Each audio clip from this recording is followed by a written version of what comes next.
Hello students. सो हम लोग देख रहे थे कॉन्सेंट्रेशन ऑफ ओर्स। इसके कुछ मेथड्स है जिसमें से हम लोगों ने पहला देखा था concentration of ores on the basis of gravitation. इसमें भी हम लोगों ने दो मेथड्स देखे थे। The first one was will flat table method and second hydraulic separation method. ठीक है, ये पार्ट पहले हम लोग ऑलरेडी देख चुके हैं लास्ट लेक्चर में। आज हम लोग स्टार्ट करने वाले मैग्नेटिक सेपरेशन मेथड। ठीक है, मैग्नेटिक सेपरेशन मेथड। अभी नाम से हमें पता चल रहा है कि जो सेपरेशन होगा वो होगा on the basis of magnetic properties, है ना। इसीलिए हमें सबसे पहले लगेगा इलेक्ट्रोमैग्नेटिक मशीन। क्या लगेगी? Electromagnetic machine. ठीक है, जहां पे क्या होगा, दो टाइप के रोलर्स रहेंगे।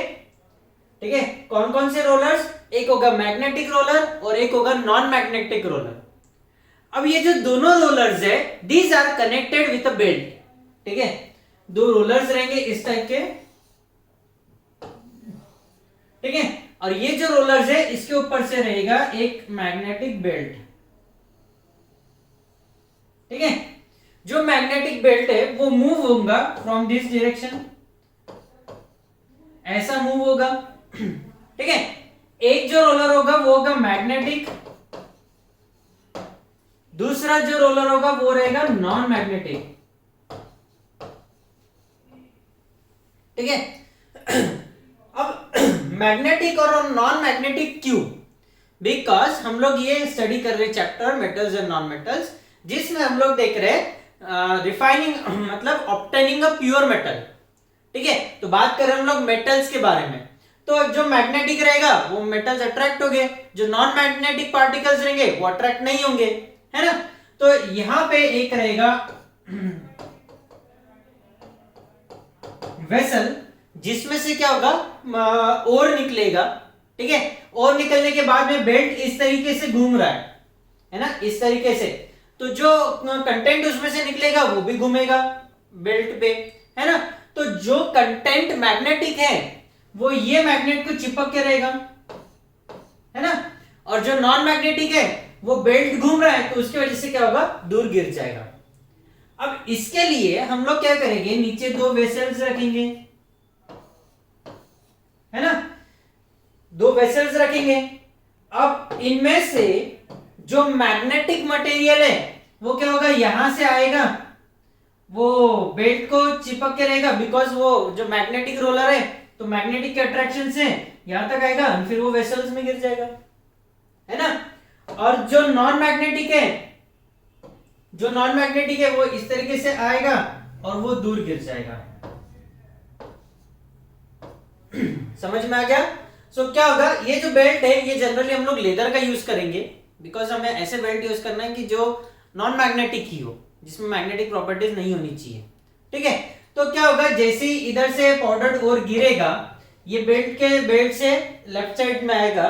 ठीक है, और जो मैग्नेटिक सब्सटेंसेस है वो क्या होगा, बेल्ट के साथ में आएगा और इधर वेसल्स में गिर जाएगा, बिकॉज ये मैग्नेटिक रोलर की प्रॉपर्टी यहां तक रहेगी, है ना। और जो नॉन मैग्नेटिक पाउडर डोर है, नॉन मैग्नेटिक पाउडर है वो क्या होगा, यहां से बाहर गिर जाएगा, दूर फेंके जाएगा वो, है ना।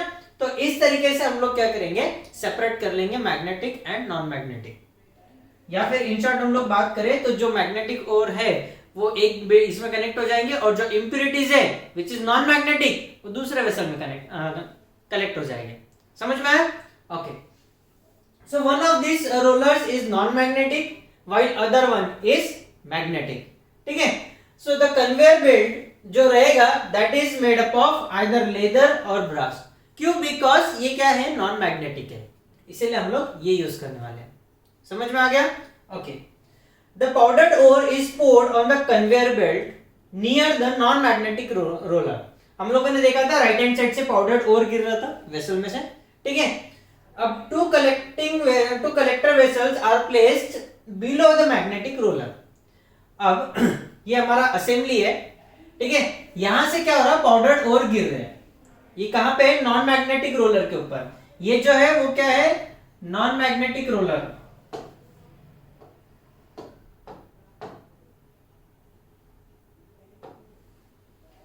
ये क्या हो गया, मैग्नेटिक रोलर, और ये क्या हो गया, नॉन मैग्नेटिक रोलर। इसमें से पाउडर्ड ओर गिर रहा है, वो कन्वेयर बेल्ट के ऊपर से मूव करेगा। ठीक है, तो जो मैग्नेटिक पार्टिकल्स है वो क्या होगा, रोलर्स के साथ में आएंगे यहां तक, ये एक्चुअली यहां तक होना चाहिए, और फिर यहां पे उनका मैग्नेटिक लॉस हो जाएगा, तो वो यहां से इसमें गिर जाएंगे, कलेक्टर में कलेक्ट हो जाएंगे। ठीक है, अब साथ में क्या होगा, जो नॉन मैग्नेटिक पार्टिकल्स है वो क्या होगा, स्पीड की वजह से वो दूर फेंके जाएंगे और वो यहां पे कलेक्ट हो जाएंगे। समझ में आ गया, बहुत ही सिंपल मेथड है।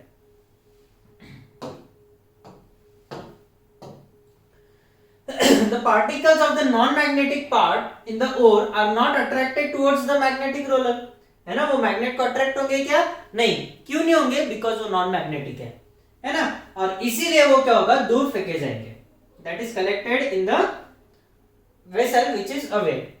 ठीक है, at the same time the particles of magnetic ingredients of the ore stick to the magnetic roller and therefore fall in the collector vessel which is near the magnetic roller.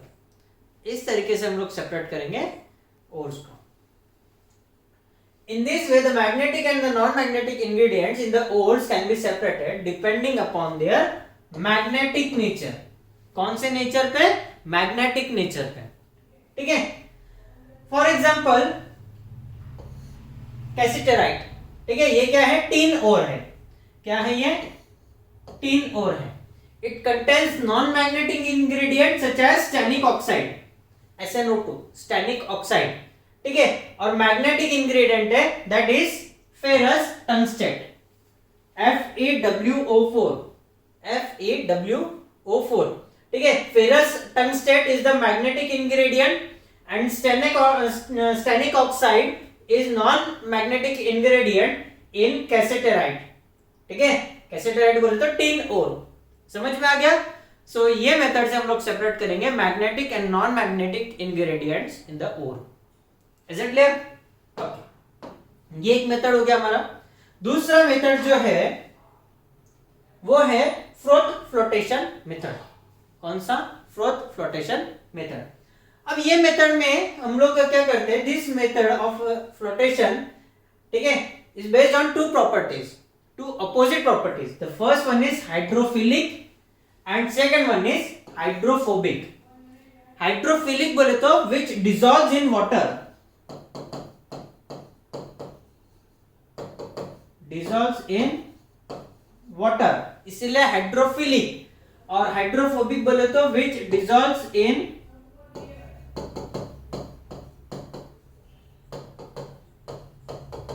oil।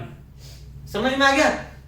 सो ये देख के हमारे दिमाग में एक अंदाजा आ रहा होगा कि इसमें दो पार्टिकल्स रहेंगे, दो चीजें रहेंगी।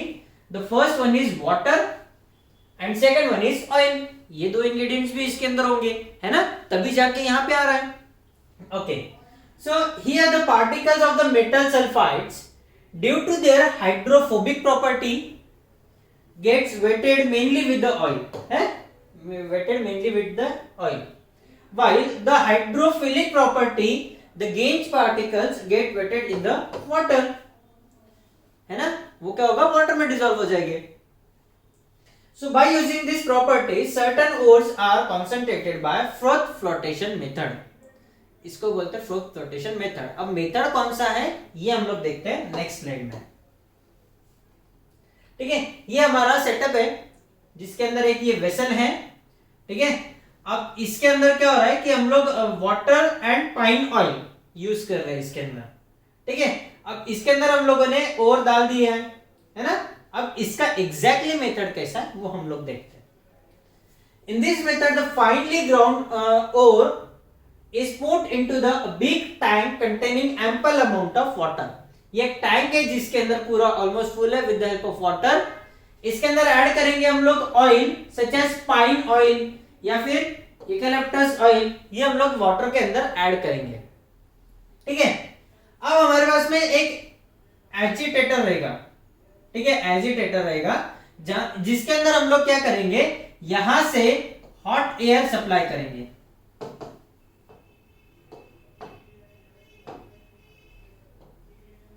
ये हमारा टैंक है, ये एजिटेटर हो गया।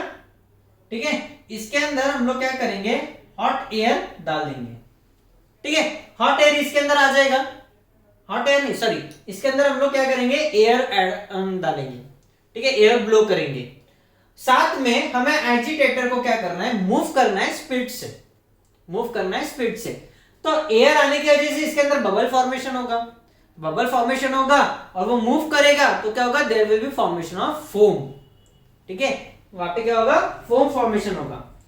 Pressurised air is blown through the water, there is an agitator rotating around its axis in the centre of the flotation tank. ये टैंक का नाम दिया गया फ्लोटेशन टैंक, फ्लोटेशन मेथड। ठीक है, so due to the agitation a foam is form from the oil, oil में से क्या होगा, फोम बनेगा और ये फोम लाइट वेट होता है, इसीलिए ये क्या होगा, ऊपर सरफेस पे आ जाएगा। ठीक है, अब ऑयल में कौन से डिसॉल्व होंगे, ये पार्ट हम लोग देखें, है ना, and the air bubbles together due to agitation this foam rises to the surface of the water and floats, that is why this method is called as flotation method. ठीक है, the particles of certain sulphide ores float with the foam on the water as they are parentally gets weighted with the oil। ठीक है, कौन से, particles of certain sulfide ores। ठीक है, for example this method is used for concentration of zinc blend and copper pyrite, that is CuFeS2, CuFeS2 मतलब कौन सा, copper pyrite. समझ में आ गया, ओके।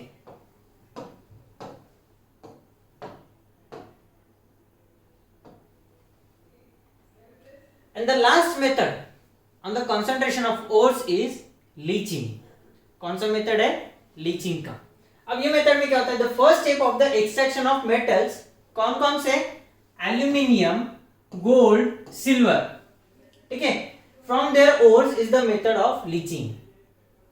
ठीक है, ये मेथड किसके लिए यूज होता है, for the metal such as aluminium, gold, silver.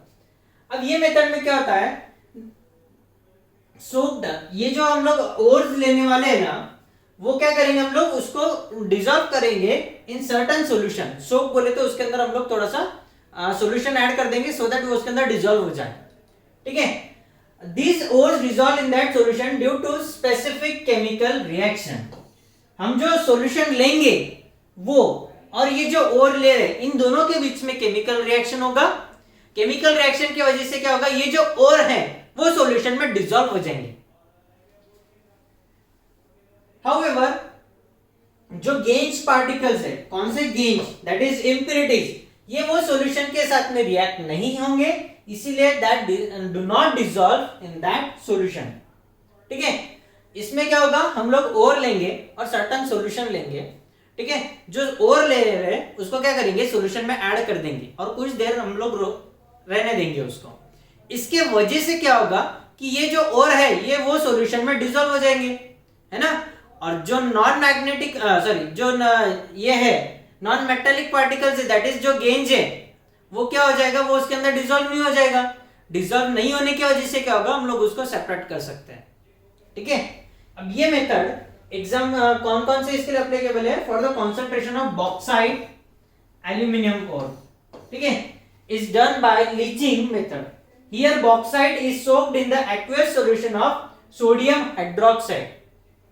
ठीक है, बॉक्साइट को हम लोग ऐड करेंगे इसके अंदर, किसमें, एक्वियस सोडियम हाइड्रोक्साइड या फिर एक्वियस सोडियम कार्बोनेट। ठीक है, which dissolves the main ingredient alumina in it, जिसके अंदर से क्या होगा, एल्यूमिनियम उसके अंदर, एल्यूमिना उसके अंदर डिसॉल्व हो जाएगा। और जो नॉन मेटेलिक इंग्रेडिएंट्स है, जैसे कि गेंज पार्टिकल्स हो गए, इंप्योरिटीज हो गई, ये उसके अंदर डिसॉल्व नहीं होंगे, इसीलिए हम लोग उसको क्या कर सकते हैं, सेपरेट कर सकते हैं। सो यही मेथड है कौन सा, लीचिंग का। सो यहाँ पे हमारा कॉन्सेंट्रेशन ऑफ ओर वाला पार्ट कंप्लीट होता है। जो नेक्स्ट वाला पार्ट है, ठीक है, एक्सट्रैक्शन ऑफ मेटल्स, वो हम लोग देखते हैं नेक्स्ट लेक्चर में।